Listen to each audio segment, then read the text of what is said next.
So if I sum it up, this pragmatical operation that takes place in the perceiver's brain, where he is confronted with a text that has, as any text, any time, has smaller or bigger deviations from what the perceiver subjectively or objectively would consider a norm, or would be reflected in his expectations. This pragmatic operation is basically, or pragmatic bridge, bridging over the text and coming the author's text and the as it is, and the perceivers coming to terms with it, is basically making it to make it compatible with the recipient's or perceiver's mind. Practical or working rationalization of it, if we wish,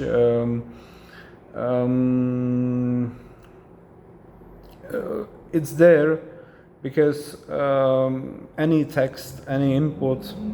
has to be adapted to the brain, has to be adapted to the mind in view of its further practical use of a further practical use of the information that the perceiver is getting from the text, or that he is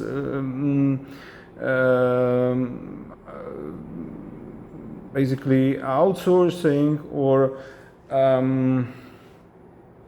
getting as the main one, or identifying as the main one. So we're not talking only about simply completing or filling in something that's not there, or adding something, but generally about receiving a text, an input, and from the point of view of its recipient or perceiver, which is something that launches processes or operations in the perceiver's mind that lead, or that consist in whatever completion, addition, pragmatical correction, overcoming of the discrepancies between how the text is and how the recipient would wish, or is trained to, or is used to, or tends to, is prone to have the information from it, how he is basically grounding it, its cognitive coming to terms with what is, specifically when it comes in its imperfect, that means norm or expectancy violated form, perceived by the perceiver. Because every text, from the point of the perceiver, its perceiver, comes imperfect, more or less. Some may make believe, or may make the impression on the recipients that they're not lacking anything. They're very close to, again, what Paul Grice termed as the communication maxims, but none of them are always,